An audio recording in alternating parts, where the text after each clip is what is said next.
As usual, I am recording.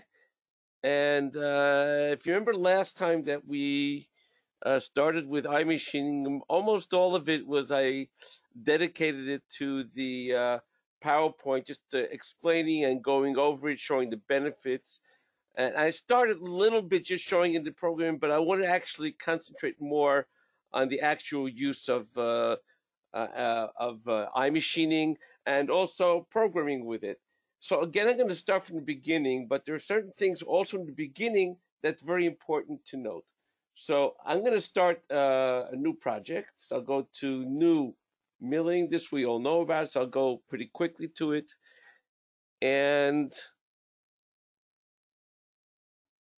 I'm going to create my coordinate system. Okay, coordinate system is going to be, let me keep it at the top center of the model box. I'm going to click on the part, and we have our coordinate system. I'll accept that.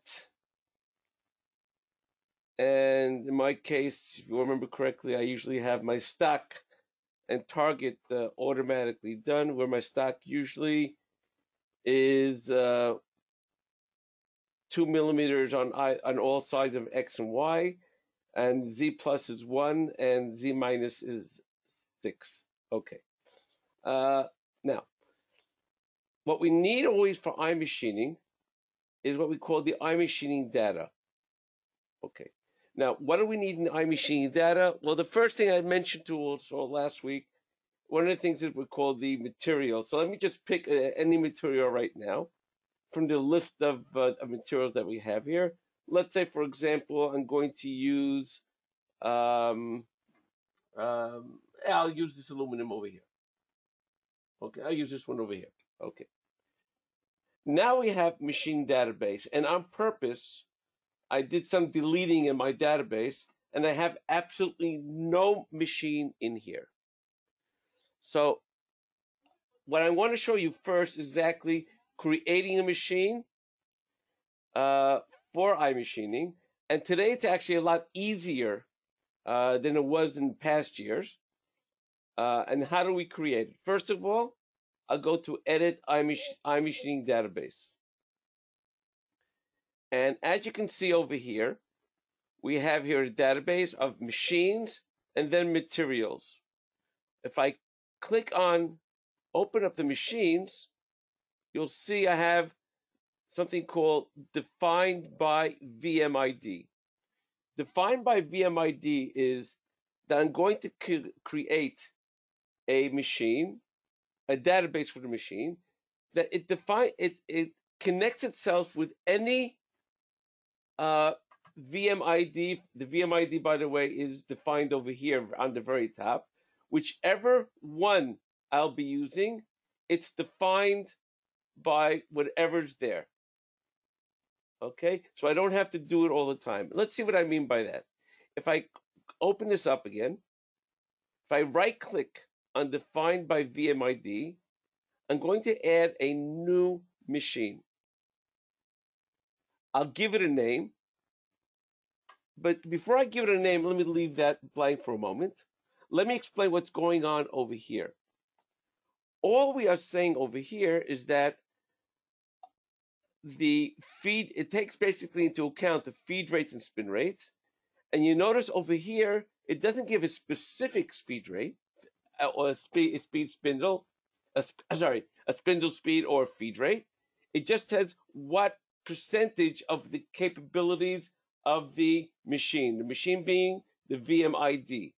What percentage of the machine do I want to use go to max in my iMachining? And also, what will be my default machining level? Okay. Now, why don't I have all of them all the time at 100%? Could anyone think of a good reason? Of course, because if you will write, for example, RPM, spindle RPM, yes, if you limit it to 80%, so you know that you're not going to reach to the level that going to do alarm in the machine, for example, Right. or the force will stop, or the machine will stop. You know? Well, the machine won't stop, but what would happen is that if you're cutting also, for example, a part, and let's say this pocket is going to cut, for example, for a half hour. You don't want and it's a small tool that you're using. In other words, you're using your maximum spin rate on your machine. You don't want Most people do not like having their machines running at their maximum output for that long. It's not really that good for the spindle. Okay, so when you have parts, Yeah. exactly.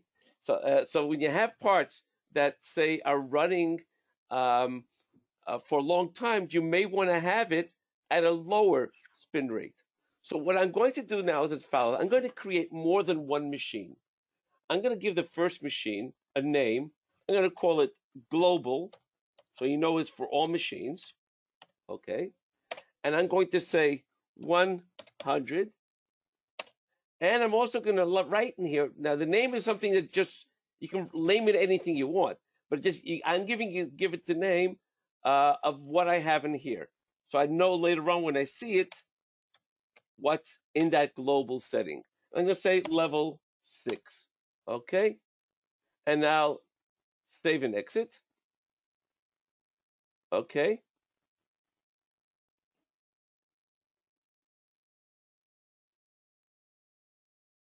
If I go in here now, you'll see I'll have that one. But let me create now another one. Okay. I'm going to go back over here, right click over here, and make another one. And I'm going to call this, again, global. And I'm going to call this 80, as an 80%. And I'm going to call this level 4. Okay? I'm going to put this now at level 4. So this, and I'm going to have these at 80%. My feed rate, my spindle rate, sorry, my feed rate. Okay? My repositioning feed rate. I can do it whichever way I feel most comfortable with, okay? I only want to go up to 80% of my spindle power. That's really less relevant over here. I'm just going to leave that exactly what it is. I'll explain ACP tolerance in a few moments. You know what? I'm going to put my ACP tolerance at 50. I'll explain later on what that ACP tolerance is. Okay? I'm going to do save and exit. So I have 2 machining databases. And of course, you can create as many as you want. I'm just going to leave it now for 2. Okay? So now I'm going to go over here, and I'm going to choose my global of 100. You'll note that my machine level automatically went to 6. And again, I'm going to choose my material. Okay. So that's basically what we need for the iMachining database. So why do I have a specific global? Because there are times when I'll say, okay, today I'm cutting on this machine. Tomorrow, I'm going to come back and say, I'm changing my machines to a different machine that I may have. So if I change it to a different machine, I don't have to change my machine database. This automatically looks at what's inside the VM ID of that particular machine. Okay? So that'll automatically update accordingly. Okay. Used to be, up until now, you had to have one for each individual machine. Now we have the globals instead, which makes it a lot easier. So if you knew it from beforehand, this is an improvement that was made. Okay. So now that we're all set up, let's start going actually into using iMachining. Okay. So looking at this part,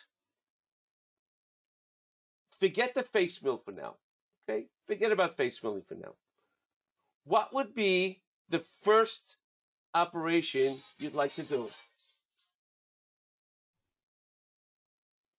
Anybody? Don't be shy. Okay, I'll answer for you. Case milling. The outside. I'd like to machine the outside of the part. Okay? Outside pocket milling. Right. Exactly. So let's go into iMachining. And let's see what we have our options in our geometry. In our geometry page, which is the first page, obviously, like in any operation, we have 4 different ways of choosing our geometry. Okay? One is by choosing individual faces. That's the very first one. Feature recognition by faces. And when doing these 3 operations, forget about the fourth one today. All these 3 take into consideration what stock is there, only cutting according to where there is stock. It also takes care of protecting the target, in other words, your model itself. And if there are any fixtures, it'll also know to avoid fixtures. Okay, so let's go into geometry. And we said I have 3 options. One is by choosing faces. Okay, this is not what I want right now. Another one is by choosing specific chains. For example, if I wanted to mill this area over here, there is no face that I can touch over here. So I can pick a chain instead. Now, the third one is what I'm looking for now. This is called the outside feature recognition. By clicking on this, you'll note there's no choosing a geometry. It looks at the target and it recognizes the stock around and knows exactly where to cut. Okay? Now, if I click on tool, first of all, look what happens over here. Absolutely nothing yet. However, I need to choose a tool. Why is it that we have it in this format? Because we're working on a technology over here called multi-tool, where in one operation, I can define more than one tool. Okay? I'm going to actually go away from that for a moment. And if I click on this, you'll see we also have different options over here. We have also here iRough, and let's say iRough plus finish. Second. Okay, sorry, that was my wife reading me, so I just told her I'm in the meeting. Okay, now, there's iRough plus finish, where I can use one tool for iRough and finish. Okay, so I'm going to actually go to iRough plus iFinish for now. Okay, and I'm going to choose a tool. Now, the tool I'm going to create, use a regular end mill, and I'm going to use a 12 millimeter end mill.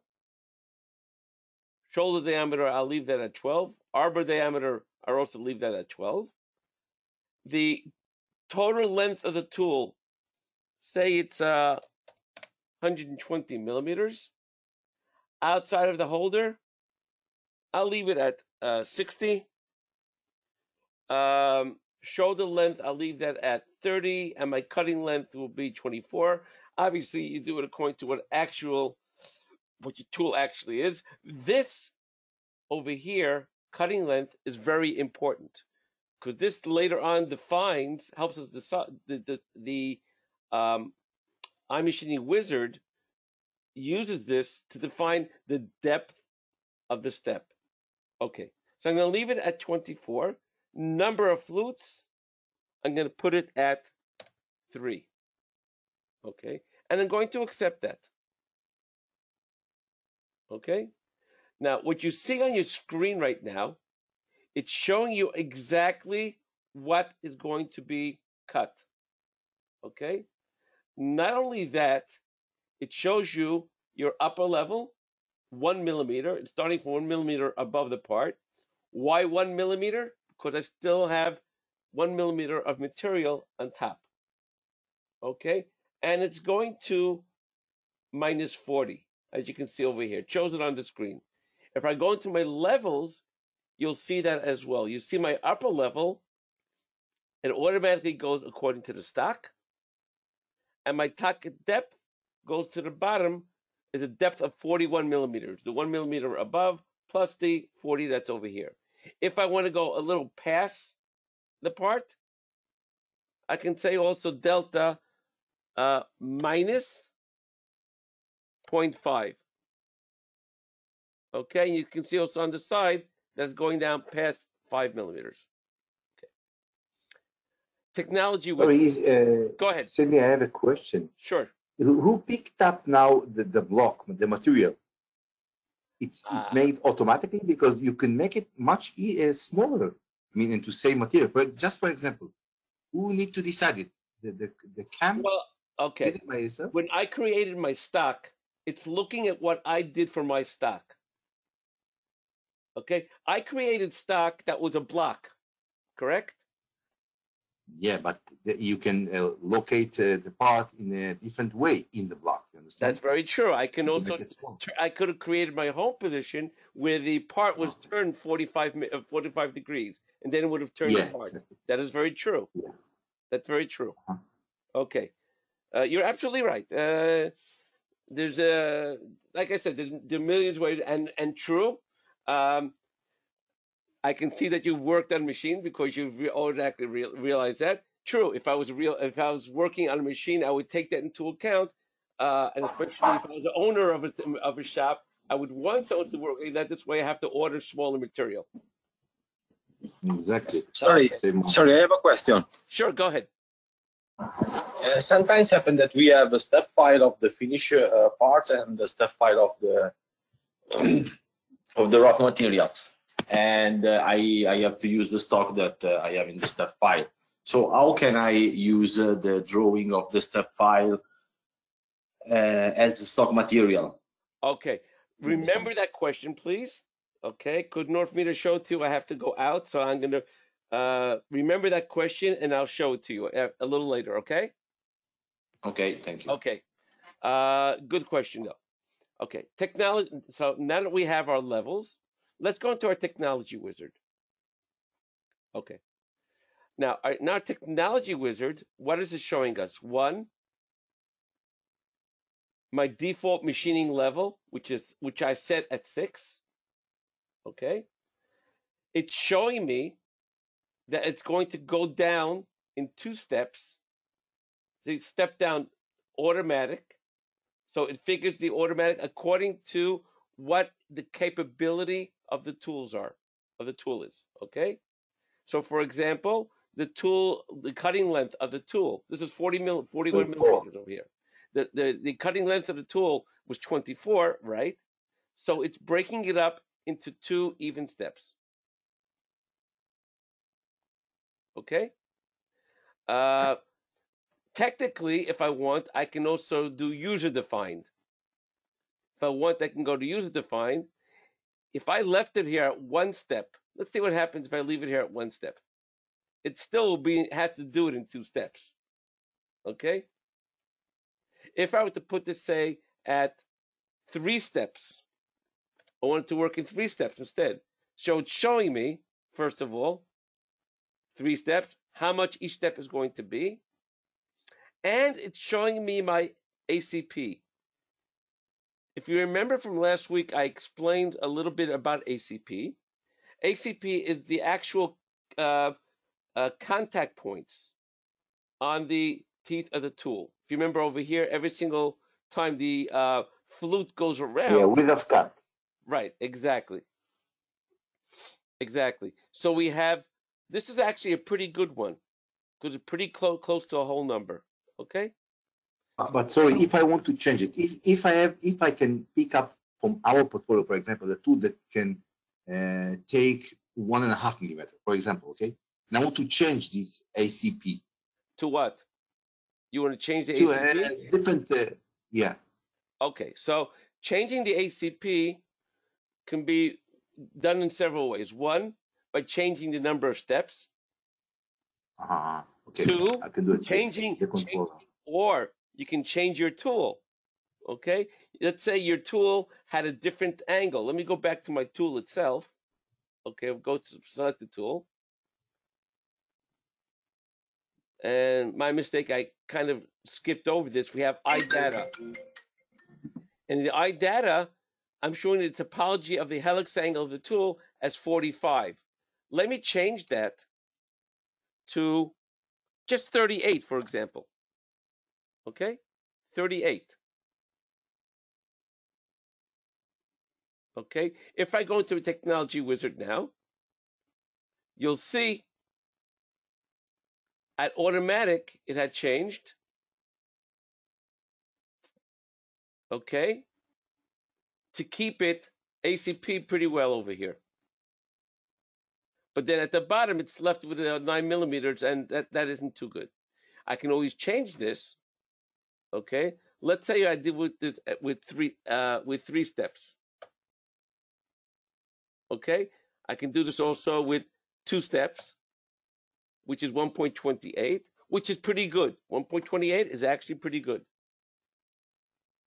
Okay, it depends on the tool you have. Also, the number of flutes influences this, makes an influence, has an influence on this. Okay, let's leave it at here for a moment. Go back to my tool, and I'm going to change this from a 3-fluted tool to a 5-fluted tool, for example. Okay, if I go to my technology wizard, these values have changed. So it all depends on the tool that you're using,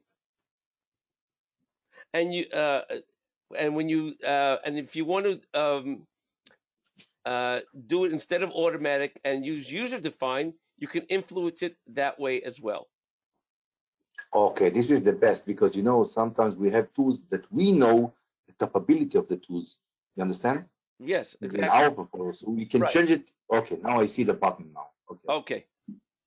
So we can do it. So there are different ways. You saw first of all how how the tool influences this when it's on automatic, and you can also see now how you can change it. Now, the user defined can work in 2 ways: either the number of steps, or I can say, you know what, I want to step down every 10 millimeters, for example.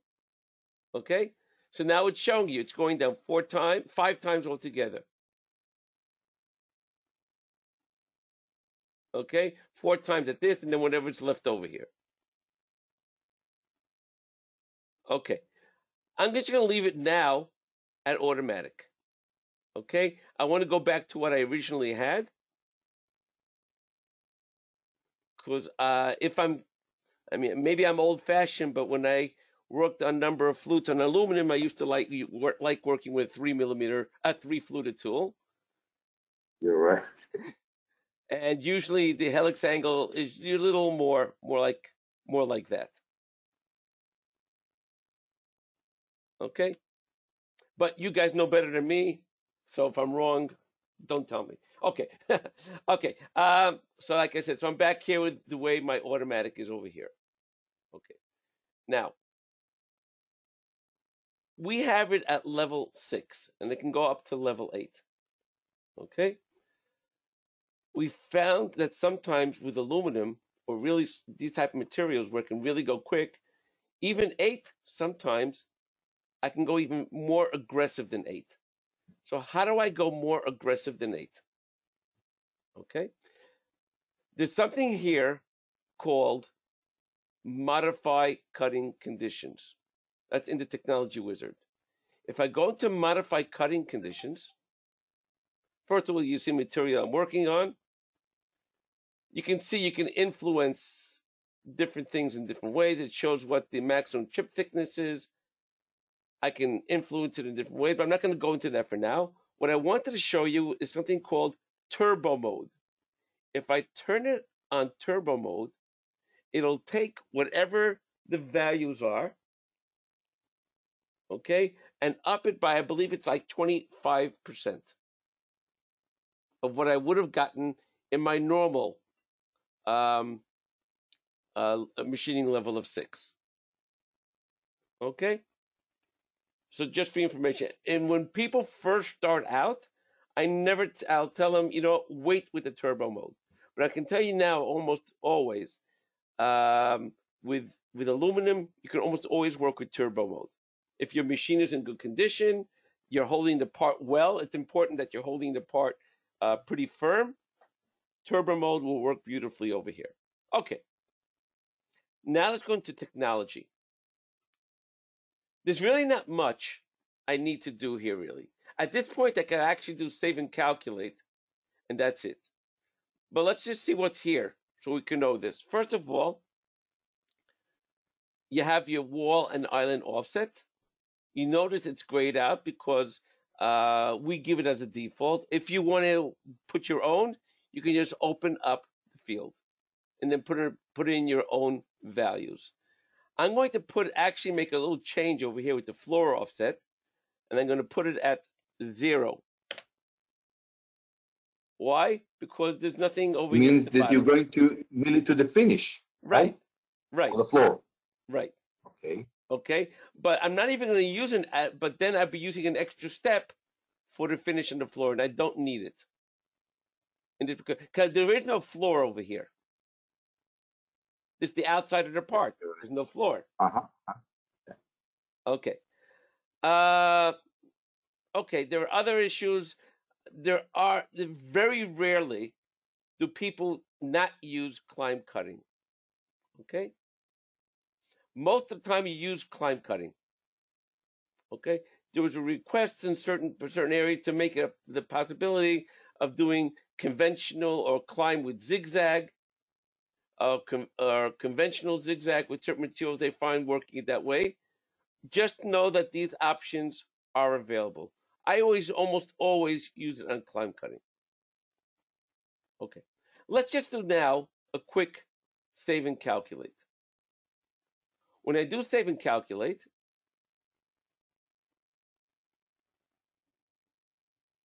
okay, let's take a look at the toolpath. Let me actually at the toolpath that we have over here.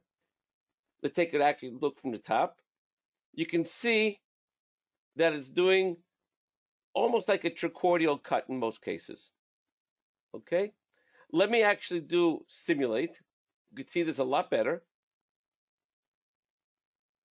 Okay, and I'll do actually a solid verify simulation. And let's go slowly so we can see what's going on in the beginning over here. Well, it's a little bit too slow. Okay, you can see that doing tricordial cuts in these areas over here.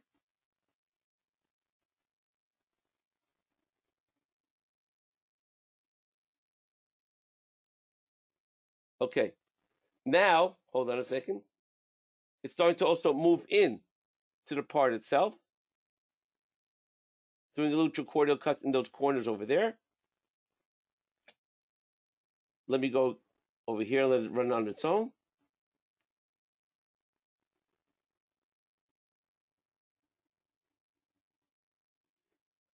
Okay, that's its first cut. That's its first level. Now it's doing the next level.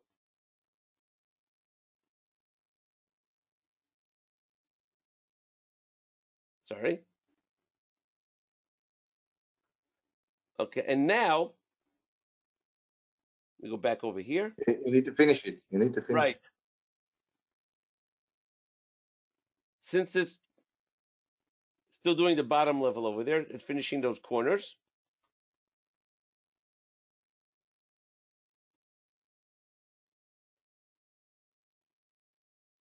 Okay, so now you see it's doing a finish cut around the part on the first level. And then on the second level.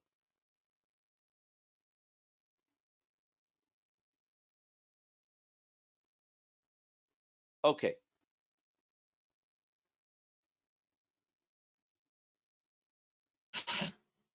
Okay. Any I have questions? a question about the toolpath. Is Yes. there any possibility to update the toolpath, or it's giving the program is giving automatically? The program does this automatically. Now, what does it take into consideration? Okay, let me again run my simulation over here, and let's pay attention to certain things. Okay, I'm going to run it, and I'll do it actually over here. Let me get rid of this. Oops, sorry. Let me show the tool. Take the top view of the thing, of the part. Okay. As it's cutting, okay, now hold on a second. Let me go over here.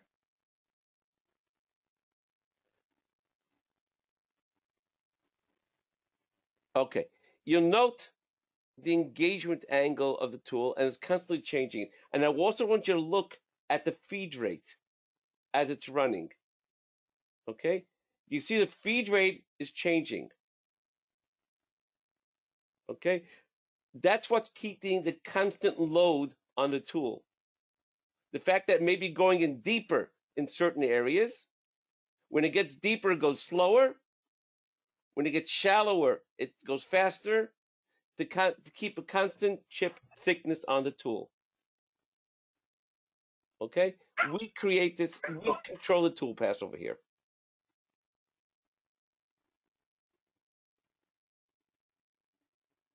Okay? Okay. It's clear. Okay. Okay. Now, what I'd like to do now is work on these pockets. Okay, these are all pockets over here. So again, I'm going to go into iMachining. Now remember, the last time I used a tool that did both rough and finish. Okay? This time I'm going to do it a little differently. I'm going to use for the pockets two separate tools. Okay? One for roughing and one for finishing. Okay. Well, so I'm going to leave it at the option of multi-tool. Now it's asking me to pick my faces. I'm going to use the first option of feature recognition by faces. So I'm going to start clicking on faces. First one over there, second one, third one. You can see the faces are adding themselves over here. This one over here. And also note that these faces are not necessarily on the same level as well. They're different depths. Okay? That one over there, that one over there, and this one over here. Oh, forgot about You have another one, yes. one over there as well. Okay, 9 faces altogether. Okay. Now remember, it's taking into consideration already the stock that was already cut. Okay, cut only the rest material. When I go into tool, you note my tool now, I can add several tools over here. So if I go to select, okay, I'm going to create a tool, say that is 16 millimeters. Okay, I'm going to use a 16 millimeter end mill. Okay. I'm going to have my shoulder length at, say, 40. I'm going to have this at, let's say, 32. I'll again have this as 3. I'll have my iData topology of the tool. I'm going to leave it exactly the way it is. Okay. And that's my first tool.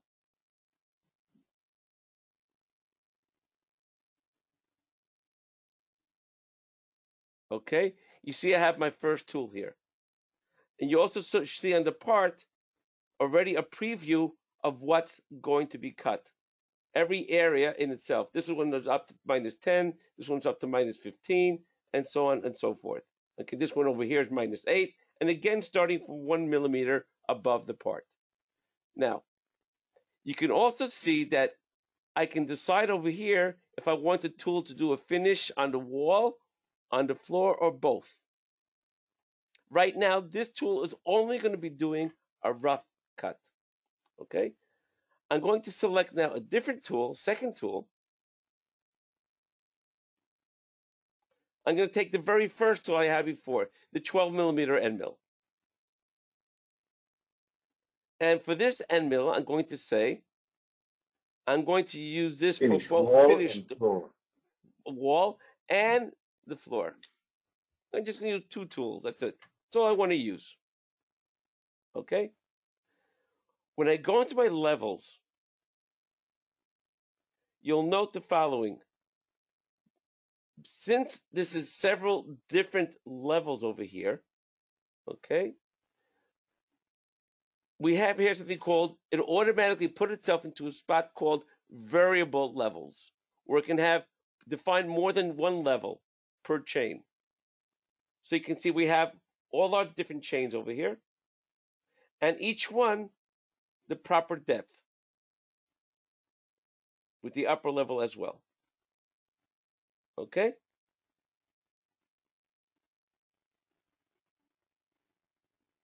Okay. Now note over here, on the side, you can also see both tools, tool 1 and tool 2. Okay? Okay. Let me go into my technology wizard. Now I want to go with the first tool. If I go into my technology wizard, okay,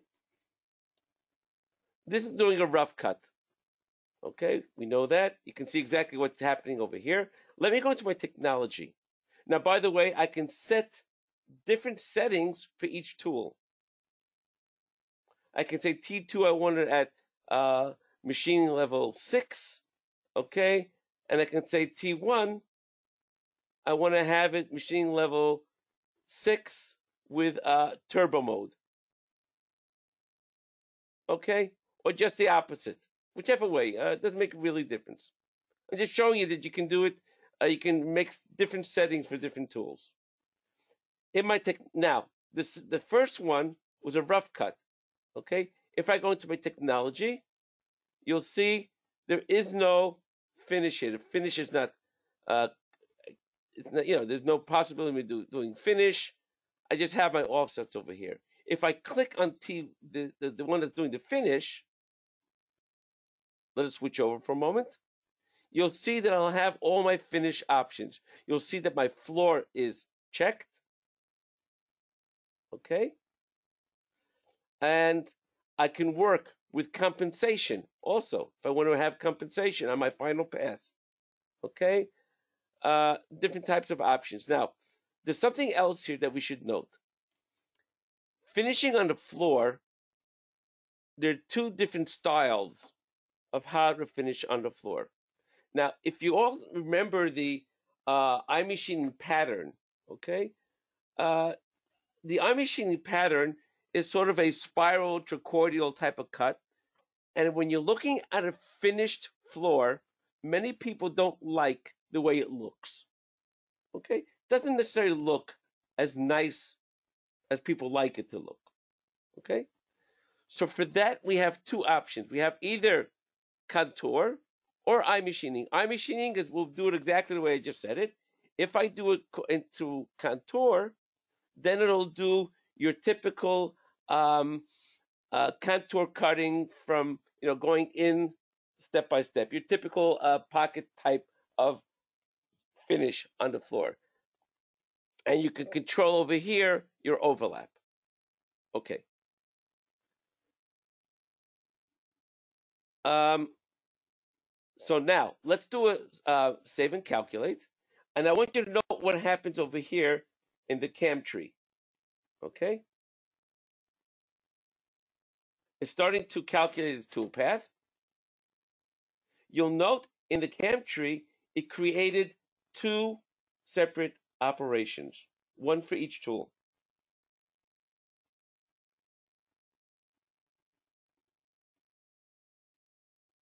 So it's basically controlling, creating two operations within one operation. That's what the multi-tool does. And by the way, it doesn't mean only two tools. I can have several tools. I can have there 3 tools, 4 tools, as many as I feel necessary for this particular part. Okay. Are there any questions yet? Okay, let me just run the simulation. You can ask anyone asking a question. And then after I run my simulation, the person who asked me before about the STL will get an answer. Okay. Okay, so you can see what it's doing right now. It's doing it in one step down over there, each area individually.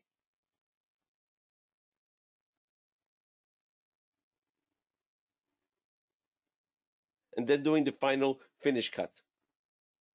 Okay? Okay. Now, somebody asked me about the STL file.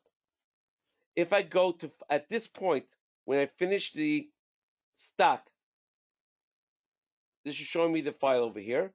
I can go to File, Save, Machine, Stock to FCT, or to STL.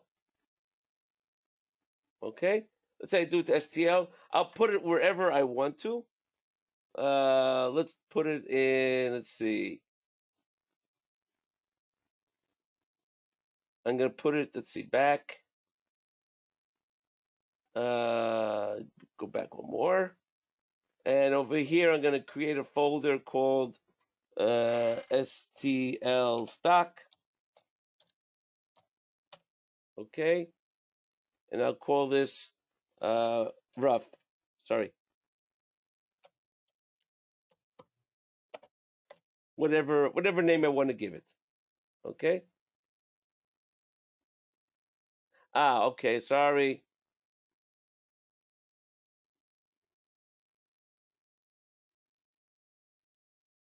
I have to change my position. I hate these IT people. Okay. And again, I'll make a new folder over here. STL stock.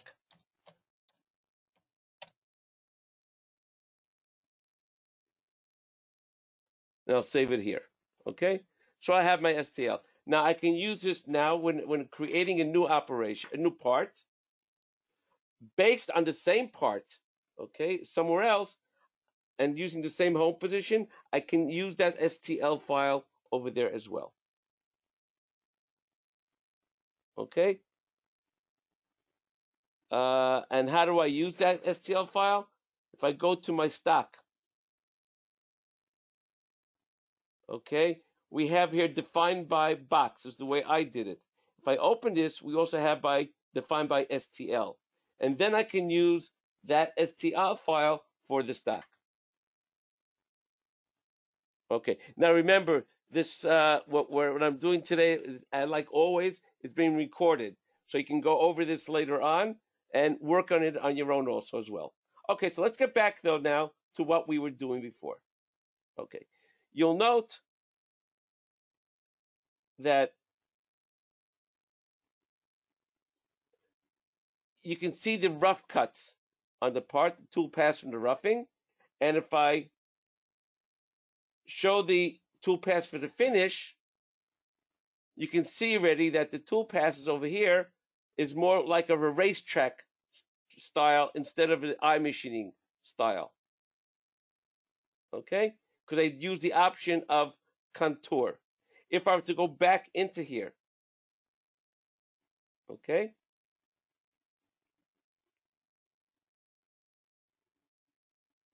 And change the finish to iMachining, take a look what's going to happen over here now.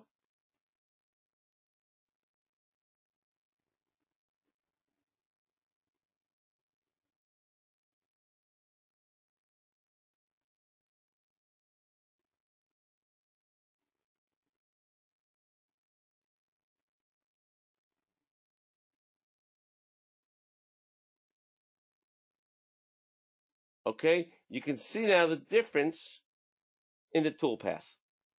Okay, in this area it's not too bad, but certain times in stuff like this over here, kind of hard to see it over here, but it's much better like this. Yes, of course. Right. So you have your choice of what kind of floor style you want on the finished part. Now, let's continue now. And I'd like to machine now this area over here.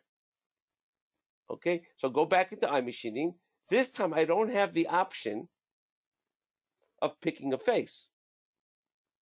Okay, so this time I'm going to use the option of feature recognition by chains. And then we have our regular chaining tool. And I'm going to choose that line at the bottom over here. I'll accept it. I'll go and choose my tools. I'll do exactly what I did last time. You know, this time I'm only going to use this tool over here. And I'm going to use that for both finish, for regular and finish. Okay, so I'll do it here, finish for both wall and floor over here as well. Now you'll note something over here. Note the upper level.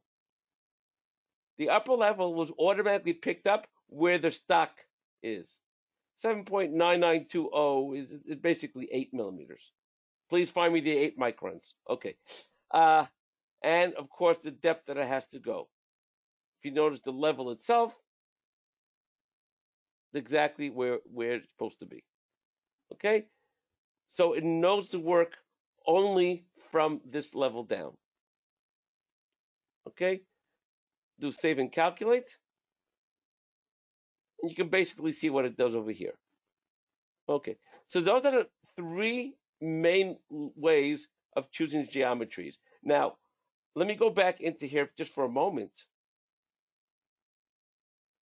And I remember I showed you that there were 4 ways to pick geometries.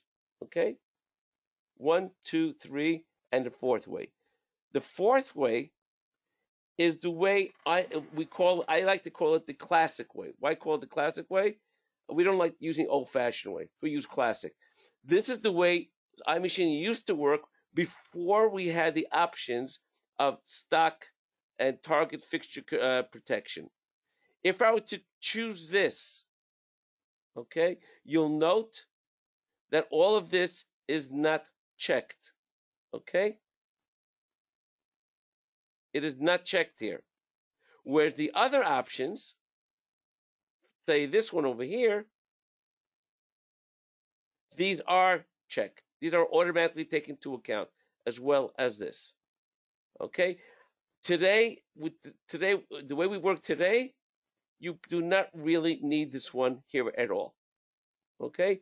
But we have old parts that people have used in the past. This way they can still have those parts working the way they were. Now, I'd like to do something else. One more thing before I finish. What would happen if I would take this first operation that I did over here and delete it? Okay? I'm going to delete it. Or let's just suppress it as if I didn't do it. Note that the operations over here have to be recalculated. Why? If I could go into this operation... Because now you have more rest material. Exactly. You cancel the contour outside. Right, exactly. If I were to go into this operation here, just let me open it, edit for a second, you'll see immediately how much stock has to be taken off now. So that was automatically changed now. Okay, so let me do save and calculate. And by the way, when I do click save and calculate over here, instead of this one, this also automatically calculates anything after that operation that's related to this operation.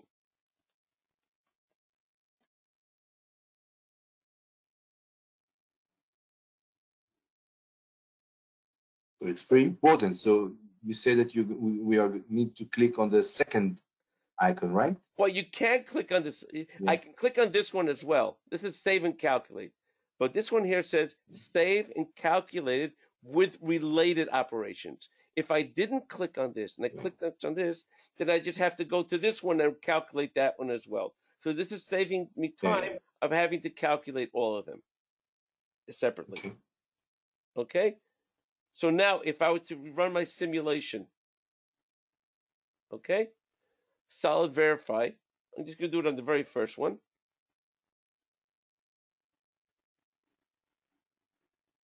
You'll see now it's starting from the outside.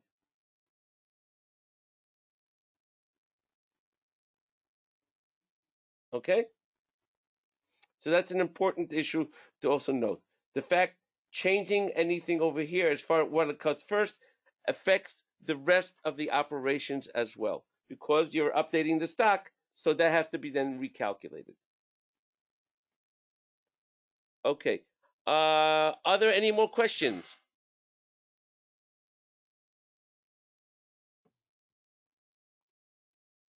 Okay, what I will do also, obviously, I'm going to, we'll be having another session. Let's see. Next week is the 2nd of June. Let me just look at something over here. Look at my calendar just for a second to make sure that's okay. And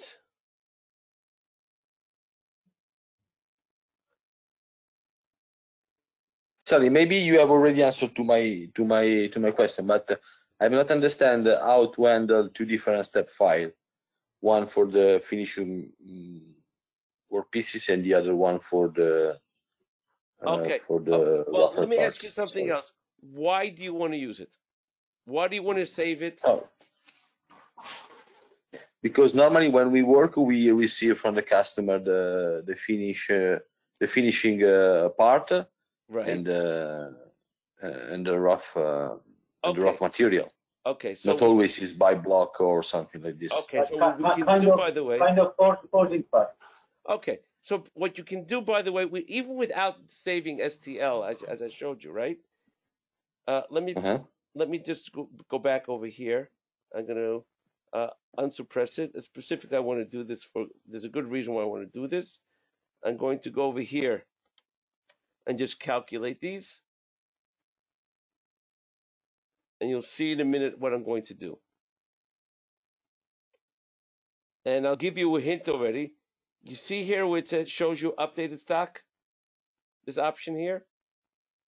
Yes. Okay.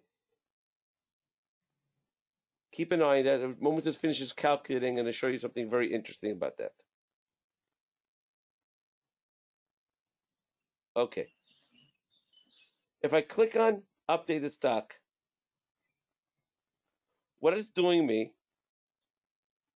it's showing me all the stock that's updated. Right now, it's showing it under first operation. It's showing what was machined on the first operation. Let me get rid of these check marks so it looks a little cleaner. If I were to drag this down to the next one, it shows what was finished over there.